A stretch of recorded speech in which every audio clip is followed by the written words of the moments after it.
व्याकरण के इस भाग में हम लोग विशेषण के बारे में जानेंगे।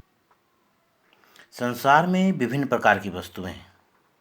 रूप, रंग, आकार, संख्या आदि की दृष्टि से हर वस्तु में कुछ विशेषताएं होती हैं। इन विशेषताओं का निर्देश करने वाले शब्द विशेषण कहलाते हैं। जैसे कि मैं सुबह इस बाग में घूमने जाता हूँ। यहाँ इस विशेषण है। वहाँ और भी बहुत लोग आते हैं, इसमें बहुत विशेषण है। यहाँ अनेक पेड़ पौधे हैं, इस वाक्य में अनेक विशेषण है। पौधों पर सुंदर फूल खिलते हैं, इस वाक्य में सुंदर विशेषण है।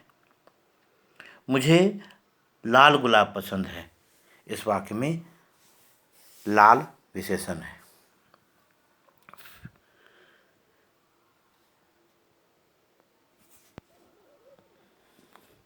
ये सारे शब्द किसी न किसी रूप में संज्ञा शब्दों या सर्वनाम शब्दों की विशेषता बतलाते हैं। तो दिए गए इन वाक्यों में ये शब्द संज्ञा शब्द के पूर्व में आए हैं, इसलिए यहाँ ये सारे शब्द संज्ञा शब्दों की विशेषता बतला रहे हैं।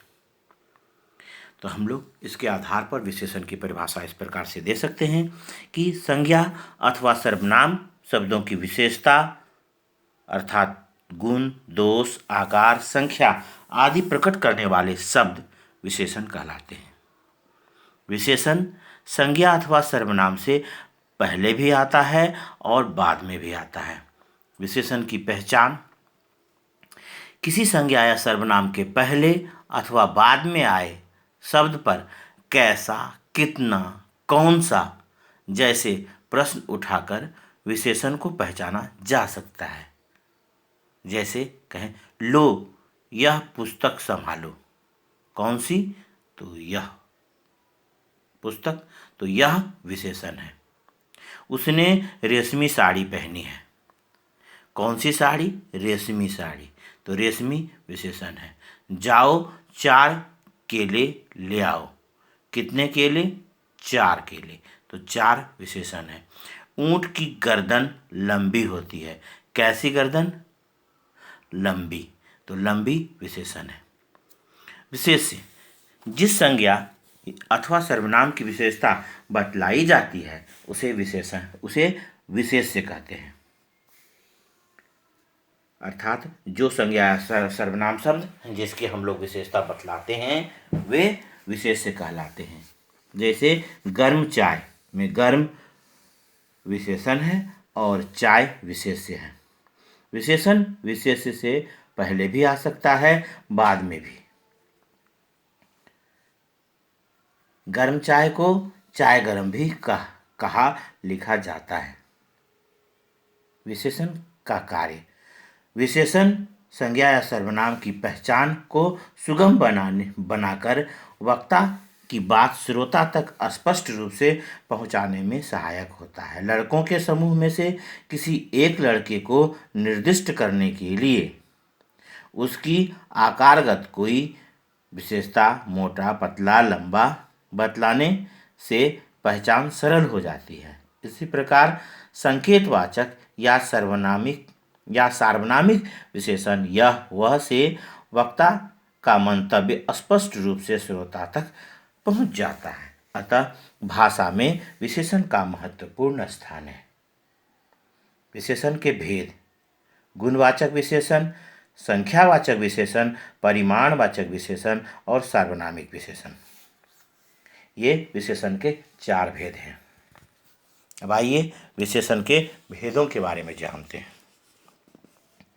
किसी व्यक्ति या वस्तु के गुण, दोष, रंग, आकार, दशा, गंध आदि बतलाने वाले शब्द गुणवाचक विशेषण कहलाते हैं। जैसे लाल चिड़िया, लंबी गर्दन, मोटा बंदर, भला आदमी, दुष्ट बालक। विशेष्य पर प्रायः कैसा प्रश्न उठाकर गुणवाचक विशेषण को पहचाना जा सकता है। जैसे उदाहरण लें, उसके हाथ में मोटी पुस्तक है। कैसी पुस्तक? मोटी।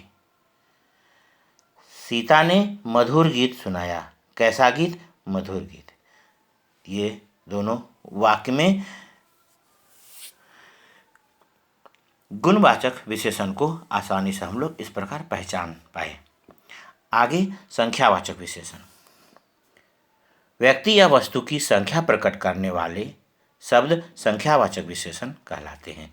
जैसे 2 मजदूर, कुछ लोग, 4 गमले में 2, कुछ और 4 संख्यावाचक विशेषण हैं। संख्यावाचक विशेषण 2 प्रकार के होते हैं, निश्चित संख्यावाचक विशेषण और अनिश्चित संख्यावाचक विशेषण।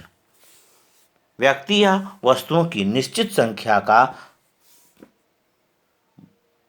बोधक विशेषण निश्चित संख्यावाचक विशेषण कहलाता है। उदाहरण के लिए 2 पुस्तकें, 5 पांडव, 10 दिशाएं, 15 पेड़, ये सारे शब्द निश्चित संख्या को बतलाते हैं। अनिश्चित संख्यावाचक विशेषण व्यक्तियों या वस्तुओं की अनिश्चित संख्या का बोध कराने वाले विशेषण अनिश्चित संख्यावाचक विशेषण कहलाते हैं। जैसे कुछ लोग, कम रुपये, अनेक स्थान आदि। विशेष्य पर संख्या की दृष्टि से कितने प्रश्न उठाकर संख्यावाचक विशेषण को पहचाना जा सकता है। यदि उत्तर में संख्या निश्चित हो तो विशेषण निश्चित संख्यावाचक होगा, अन्यथा अनिश्चित संख्यावाचक। जैसे उसके पास कुछ पुस्तकें हैं।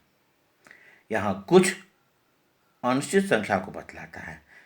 मेरे पास 300 रुपये हैं। यहाँ 300 यह निश्चित संख्या को बतलाता है। तेंदुलकर ने 123 रन बनाए। 123 निश्चित संख्या को बतला रहा है। वह बहुत दिनों बाद लौटा है। यहाँ बहुत दिनों अनिश्चित संख्या को बतलाता है। परिमाणवाचक विशेषण जो शब्द वस्तु आदि की मात्रा, नाप तौल का बोध कराए उसे परिमाणवाचक विशेषण कहते हैं। 2 मीटर कपड़ा, 4 किलो चावल, 10 लीटर दूध, 1 किलो घी, मुट्ठी भर आटा आदि। परिमाणवाचक विशेषण भी संख्यावाचक विशेषण की तरह 2 प्रकार के होते हैं, निश्चित परिमाणवाचक विशेषण और अनिश्चित परिमाणवाचक विशेषण। निश्चित परिमाणवाचक विशेषण में जहां वस्तु का परिमाण यानी मात्रा निश्चित हो वहां निश्चित परिमाणवाचक विशेषण होगा। जैसे 2 किलो चावल, 5 लीटर दूध। अनिश्चित परिमाणवाचक विशेषण में जहां वस्तु का परिमाण निश्चित हो वहां निश्चित परिमाणवाचक, और जहां वस्तु का परिमाण अनिश्चित हो वहां अनिश्चित परिमाणवाचक विशेषण होगा। थोड़ा पानी, बहुत काम, कुछ दूध, अधिक मिर्च, मुट्ठी भर चावल। इन सारे उदाहरणों में मात्रा यानी परिमाण निश्चित नहीं है, इसीलिए ये अनिश्चित परिमाणवाचक विशेषण में आते हैं। नाप तौल आदि से संबंधित संज्ञाओं में कितना प्रश्न उठाकर परिमाणवाचक विशेषण की पहचान की जा सकती है। इस आधार पर कुछ वाक्यों में परिमाणवाचक विशेषण का पहचान जो है हम लोग निश्चित परिमाणवाचक या अनिश्चित परिमाणवाचक के रूप में कर सकते हैं। जैसे वह 2 किलो चीनी लाया। यहाँ 2 किलो निश्चित परिमाण को बतला रहा है। थोड़ा पानी पिला दो, थोड़ा अनिश्चित परिमाण को बतला रहा है।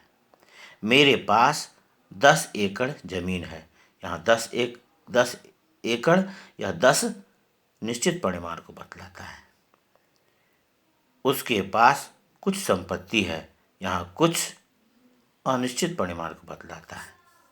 थोड़ा, कुछ, बहुत, कम आदि विशेषण अनिश्चित संख्यावाचक भी हैं तथा अनिश्चित परिमाणवाचक भी। यदि विशेष्य ऐसे हों जो गिने जा रहे हों तो विशेषण निश्चित संख्यावाचक होगा, अनिश्चित संख्यावाचक होगा या निश्चित संख्यावाचक होगा। अगर उसे गिना जा सकता है तो वह संख्यावाचक होगा, और अगर विशेष ऐसे हों जिसे नापा या तौला जा सके तो वह निश्चित परिमाणवाचक होगा, और अगर वह गिना न जा सकता हो तो वह अनिश्चित संख्यावाचक होगा, और अगर नापा तौला नहीं गया हो, अनुमान हो, तो वह अनिश्चित संख्यावाचक होगा। जैसे उदाहरण के रूप में लें, मुझे कुछ पुस्तकें खरीदनी हैं। यहाँ कुछ संख्यावाचक विशेषण है। जेब में पैसे कम हैं, यहाँ कम अनिश्चित संख्यावाचक है। वहीं अगर कहें मुझे कुछ जमीन खरीदनी है, यहाँ कुछ अनिश्चित परिमाण का बोध कराता है। चाय में चीनी कम है, यहाँ पर कम अनिश्चित परिमाण का बोध कराता है। सार्वनामिक या संकेतवाचक विशेषण, जो सर्वनाम संज्ञा के पहले आकर उसकी ओर संकेत करे उसे सार्वनामिक या संकेतवाचक विशेषण कहते हैं। जैसे यह छात्र, वह दुकान, उसका भाई। सार्वनामिक विशेषण मूल रूप से सर्वनाम ही होता है जब यह संज्ञा के स्थान पर उसके पश्चात प्रयुक्त हो। संज्ञा के स्थान पर उसके पश्चात प्रयुक्त हो, यानी उसके स्थान पर संज्ञा की जगह पर वह प्रयुक्त हो तो वह सर्वनाम कहलाता है। लेकिन जब इसका प्रयोग सर्वनाम के पूर्व होता है तो यह संज्ञा की ओर संकेत करता है, तो तब इसे सार्वनामिक विशेषण कहा जाता है।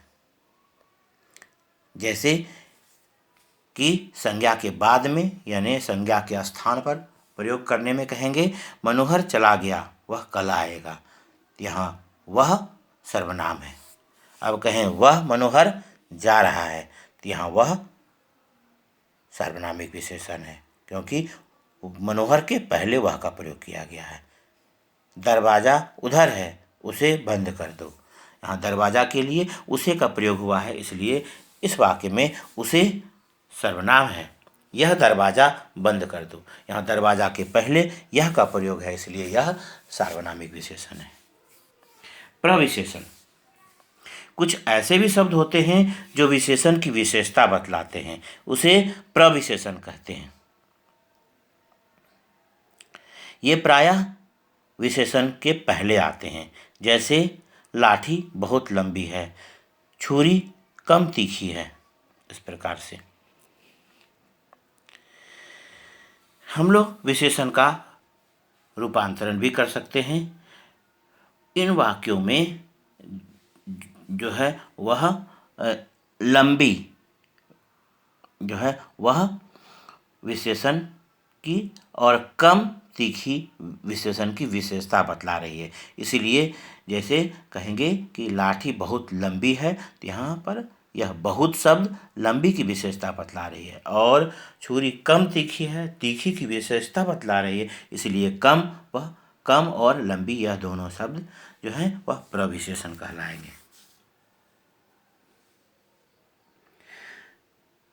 लिंग वचन और काल के आधार पर विशेषण का रूपांतरण भी होता है। जैसे राम अच्छा लड़का है, सीता अच्छी लड़की है। अच्छा के जगह अच्छी शब्द का प्रयोग किया गया है। वह कर्ता के लिंग के आधार पर शब्द का बदलाव किया गया है। जैसे मोटा लड़का, मोटे लड़के। मोटा एक लड़के के लिए और मोटे लड़के बहुत सारे लड़के के लिए। मोटा लड़का बाजार गया, मोटे लड़के बाजार गए। यहाँ मोटे बहुवचन के शब्द के लिए मोटा के स्थान पर मोटे का प्रयोग है, तो यहाँ वचन, काल और लिंग का भी प्रभाव पड़ता है विशेषण में।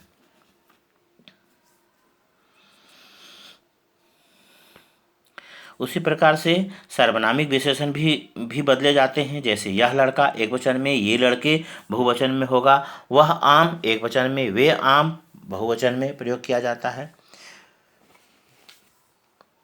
उसके बाद में कहेंगे कि जैसे विशेषण की रचना। अब कुछ विशेषण मूल हैं, वे किन्हीं अन्य शब्दों से नहीं बने हैं। जैसे पतला, मोटा, लंबा, बड़ा, भला, चतुर, ये सारे शब्द जो हैं वह किसी अन्य शब्द से नहीं बने हैं। कुछ विशेषण शब्दों में उपसर्ग लगाकर वह बनाया जाता है। जैसे अटल, दुर्लभ, सुगम, निर्दोष, लाइलाज, इन सारे शब्दों में उपसर्ग लगा हुआ है आगे। अटल में अ, दुर्लभ में दुर, सुगम में सु, निर्दोष में निर, लाइलाज में ला, ये सब उपसर्ग हैं जो उसमें लगने के बाद वह उसे विशेषण बनाया गया है। कुछ विशेषण प्रत्यय लगाकर बनाए जाते हैं। ये प्रत्यय संज्ञा, सर्वनाम, क्रिया तथा अव्यय के साथ लगाए जाते हैं। जैसे शक्ति में मान लग जाता है तो शक्तिमान हो जाता है। समाज में इक लगने से सामाजिक शब्द बनता है। अपना में अपना आप से बना है। तुम्हारा तुमसे बना है। भुलक्कड़ भूलना क्रिया से बना है, भूल से। बिकाऊ बिकना से शब्द से बना है। नज़दीकी नज़दीक शब्द से बना है। अगला आगे शब्द से बना है। ये सारे शब्द संज्ञा, सर्वनाम, क्रिया और अव्यय शब्दों के पश्चात में प्रत्यय लगने से ये सारे शब्द विशेषण के रूप में प्रयोग में लाए जाते हैं। कई बार बल देने के लिए विशेषण का दोहरा प्रयोग किया जाता है। जैसे वहाँ सुंदर सुंदर मंदिर है, ठंडा ठंडा पानी पिलाओ। यहाँ पर एक विशेषण शब्द 2 बार प्रयोग किया गया है और वह बल देने के लिए किया गया है शब्द पर। एक विशेष्य के साथ एक से अधिक विशेषण भी लगाए जाते हैं। जैसे लंबे और मोटे केले लाना, घी शुद्ध और दानेदार है। विशेषण की अवस्थाएं।